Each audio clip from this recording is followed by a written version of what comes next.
नमस्कार दोस्तों। आज हम चर्चा कर रहे हैं धर्म के मार्ग पर, सत्य के मार्ग पर चलकर आदमी कितनी ऊंचाइयों को छू सकता है और अगर इस मार्ग को छोड़ दे तो वो नीचे भी वापस कितना आ सकता है। आज हम इस विषय पर राजा नहुष की कथा सुनाते हैं। ये कथा भागवत पुराण में आती है। राजा नहुष बहुत ही धर्मात्मा राजा थे। वो तपस्वी और एक न्याय प्रिय राजा थे। उनके राज्य में उनकी प्रजा बहुत खुश थी और उनकी ख्याति बहुत दूर दूर तक पहुंची हुई थी। उनकी ख्याति की गूंज स्वर्ग तक पहुंची हुई थी। वो इसी तरह हंसी खुशी अपना राज्य कर रहे थे। उनके तप के कारण, उनके धर्म के आचरण के कारण, उनके धर्म का पलड़ा धीरे धीरे बढ़ता जा रहा था। भगवान भी उनसे बहुत खुश थे। और आप जानते हैं कि जिसको भगवान जिस पर खुश होते हैं उसका फल भी देते हैं। तो इसी बीच एक स्वर्गपुरी में एक घटना घटी। वहाँ के राजा इंद्र के हाथ से वृत्रासुर राक्षस का वध हो गया। तो राजा इंद्र उस वध से उत्पन्न ब्रह्म दोष के लिए प्रायश्चित करने के लिए घर में किसी को बिना बताए अपनी पत्नी को वहीं छोड़कर कहीं दूर जाकर एकांत में छिपकर अकेले ही उस ब्रह्म दोष का प्रायश्चित करने लगे। इंद्र को बहुत ढूंढा, बहुत उसकी खोजबीन की, लेकिन वो कहीं नहीं मिले। कुछ दिन इसी तरह चलता रहा, लेकिन फिर भी सभी देवता जो वहाँ थे उन्होंने इकट्ठे होकर एक सभा बुलाई और उसमें प्रस्ताव रखा गया कि भी यहाँ का सिंहासन तो खाली छोड़ा नहीं जाता। राजा तो किसी न किसी को बनाना है, कोई ना कोई तो इंद्र बनाना पड़ेगा। तो हम सब मिलकर किसी एक नाम का प्रस्ताव पास करें और किसी को इंद्र बना दें। दोस्तों ध्यान रहे, इंद्र किसी व्यक्ति का नाम नहीं होता। स्वर्ग का जो राजा होता है उसको इंद्र कहते हैं। किसी एक नाम पर कोई सहमति नहीं बन पाई, तब एक ऋषि ने सुझाव दिया कि क्यों ना पृथ्वी लोक से किसी धर्मात्मा मनुष्य को यहाँ लाकर राजा बना दिया जाए। फिर इस बात पर सब सोचने लगे और सभी ने एकमत होकर पृथ्वी लोक से धर्मात्मा राजा नहुष को राजा बनाने के लिए चुना गया और राजा नहुष को वहाँ बुलाया और उसको वहाँ का राजा बना दिया गया। राजा नहुष स्वर्ग का राज्य करने लगे। वो नीति में कुशल थे, धर्मात्मा थे। बड़े अच्छे ढंग से उन्होंने राज्य चलाना शुरू किया। सभी देवता भी खुश थे। इसी तरह समय बीतता रहा, लेकिन जैसा हम जानते हैं कि हमारा मानव का स्वभाव जैसा है कि बड़ी पदवी को पाकर, ज़्यादा सुखों को पाकर हम भटक जाते हैं। राजा नहुष के साथ भी यही हुआ। वो स्वर्ग के सुखों में इतने लीन हुए, वहाँ के भोग विलासों में रात दिन इतने लगे रहे कि भगवान को भूलने लगे और उनका धर्म के जो कार्य थे वो धीमे पड़ गए। वो बहुत उस तरफ कम ध्यान हो गया, उनका तप घटने लगा और उनका पुण्य भी धीरे धीरे सभी क्षीण हो गया। एक समय ऐसा आ गया धीरे धीरे कि वो बिल्कुल ही एक भोगी राजा बनकर रह गए। तब एक दिन उनकी नज़र इंद्र की पत्नी शची पर पड़ी। उसको देखकर वो मोहित हो गए, कामासक्त हो गए। इतने आसक्त हुए कि रात दिन उसको पाने की ही योजना बनाने लगे। तो एक दिन उन्होंने रानी शची के पास अपनी पत्नी बनने के लिए अपना प्रस्ताव भेजा। जब ये बात सूचना रानी शची को मिली तो बहुत दुखी हुई। वो पहले ही अपने पति के वियोग से पीड़ित थी, दुखी थी। इस घटना ने उनको और दुखी कर दिया। इस दुख में फिर रानी शची को देवगुरु बृहस्पति जी की याद आई। तो वो देवगुरु बृहस्पति जी के पास गई, उनको प्रणाम किया और अपनी समस्या बताई कि राजा नहुष मुझ पर बुरी दृष्टि रखते हैं और मुझे अपनी पत्नी बनाना चाहते हैं। तब देवगुरु बृहस्पति ने सारी परिस्थिति का आकलन विश्लेषण करते हुए उसका उपाय समाधान खोजने के लिए कुछ पल के लिए आंखें मूंद कर ध्यान किया और फिर आँख खोल कर शची को कहा कि देवी शची, इसमें घबराने की कोई बात नहीं। तुम राजा नहुस के पास जाओ और उनसे कहो कि आपको स्वीकार करने से पहले मेरी एक कामना है, अगर आप वो पूरी कर देते हैं तो मैं आपको पति रूप में स्वीकार कर लेती हूँ। और जब आपसे वो कामना आपकी पूछे तो आप कह देना कि आप एक पालकी में बैठ जाएं और आपकी उस पालकी को सप्तऋषि अपने कंधे पर उठाकर मेरे घर तक लेकर आए। इस प्रकार अगर आप मेरे घर आते हैं तो मैं आपसे शादी करने के लिए तैयार हूँ। ऐसा जाकर कह देना, इसमें घबराने की कोई बात नहीं।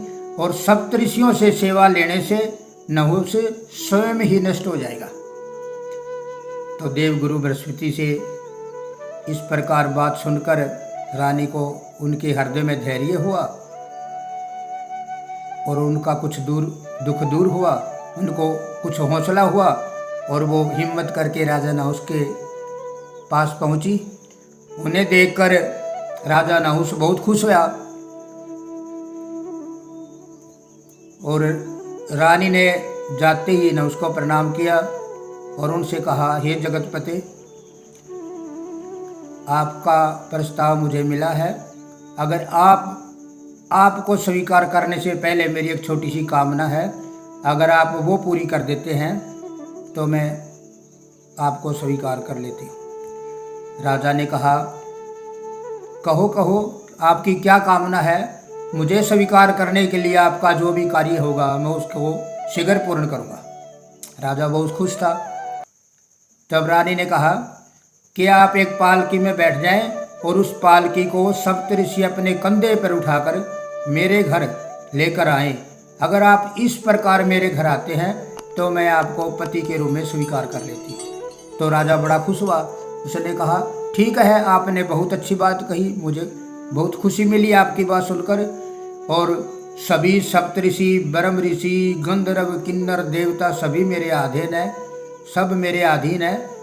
मैं अभी ऋषियों के पास ही आदेश भेज देता हूँ। इस वार्तालाप के बाद रानी अपने भवन में आ गई और उधर विवेकहीन, मद और काम के अंधे नहुस ने अपनी पालकी उठाने का प्रस्ताव सप्तऋषियों के पास भेज दिया। जब ये खबर सप्तऋषियों को मिली तो एक बार तो वो सब एक दूसरे के मुंह की ओर देखने लगे, लेकिन फिर इंद्र की पदवी की गरिमा को ध्यान में रखते हुए वो राजा के पास आए और उसकी पालकी उठाकर चलने लगे। अब सप्तऋषि तो अपने ध्यान में धीरे धीरे चल रहे थे और राजा सची को पाने के लिए बहुत उतावला था, इसलिए वो उन्हें जल्दी जल्दी चलने को कह रहा था। सबसे आगे पालकी उठाकर महर्षि अगस्त्य ऋषि जी चल रहे थे और वो ब्रह्म चिंतन में मगन थे। उनको राजा की आवाज़ सुनाई नहीं दी, वो अपने चिंतन में थे। राजा ने फिर दोबारा कहा कि आप जल्दी जल्दी चलो, और ऐसा कहकर उसने अगस्त्य जी के मस्तक पर अपनी पाँव से प्रहार कर दिया। इस प्रकार वो प्रहार करते ही राजा नहुस तेजहीन और श्रीहीन होकर भयभीत हो गए और अगस्त्य जी उन पर उनके इस व्यवहार से कुपित हो गए और उसने कहा, ब्रह्म रूप ऋषियों से अपनी पालकी डुलवाने वाले मूर्ख नहुस, तुम अब इस इंद्र पदवी के योग्य नहीं रहे। अतः हमारा शाप है कि अब तुम पृथ्वी लोक में जाकर सांप की योनि में अपना जीवन व्यापक करो। और सब ऋषियों ने मिलकर उसकी पालकी को नीचे रख दिया। तब राजा बहुत दुखी और बहुत विचलित हुआ और वो ऋषि जी के चरणों में पड़कर माफ़ी मांगने लगा और अपने उद्धार का उपाय पूछने लगा कि मेरा पार उतारा किस प्रकार होगा, आप कृपा करके बताएं। तब ऋषि दयालु थे, उस पर कृपा करते हुए अगस्त्य जी कहने लगे कि राजा नहुस, तप का फल ज्ञान होता है और तुमने आपके तप के बदले सुखों का उपभोग मांगा, कामनाओं का उपभोग किया, इसलिए तुम पथभ्रष्ट हुए और भटके। तो जाओ, अब पहले इस पाप का दुख भोगो, उसके बाद आपके लिए फिर एक बार तप का मार्ग प्रशस्त होगा, फिर तप कारण और आगे से ध्यान रखना। तो साथियों, हमने सुना कि किस प्रकार एक राजा धर्म का आचरण करते हुए, सत्य के मार्ग पर चलते हुए इतनी ऊंची पदवी पर पहुंच गया कि उसको परमात्मा ने स्वर्ग का राजा बना दिया। लेकिन फिर वहां जाकर सुखों में इतना गुम हुआ कि धीरे धीरे उसका धर्म कम हो गया, उसका तप क्षीण हो गया और वह वापस पृथ्वी लोक पर आ गया। धर्म के मार्ग से कितना सुख मिलता है और पाप के आचरण से कितने दुख मिलते हैं, इसके बारे में एक प्रसंग योग वशिष्ठ के वैराग्य प्रकरण में मिलता है।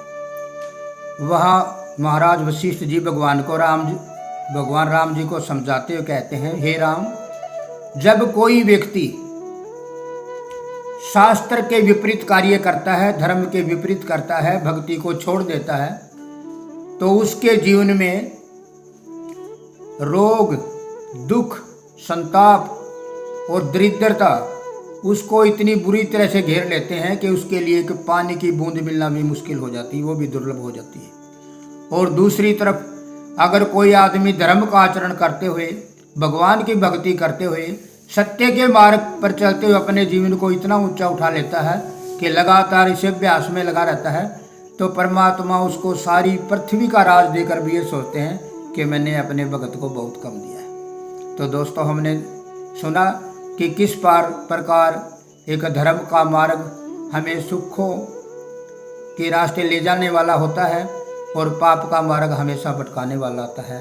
तो इस कारण हमारा फर्ज बनता है कि हम इस बात को महसूस करें कि हमारा भाग्य हर पल बंध रहा है। तो हम शुभ कार्य करें, इतने बढ़िया कार्य करें ताकि हमारा भाग्य अच्छा बनता चला जाए और हम सुखी होते चले जाएं। तो इन्हीं शब्दों के साथ मैं अपनी वाणी को विराम देता हूँ। सभी प्रभु प्रेमी सज्जनों से मेरा प्यार भरा नमस्कार।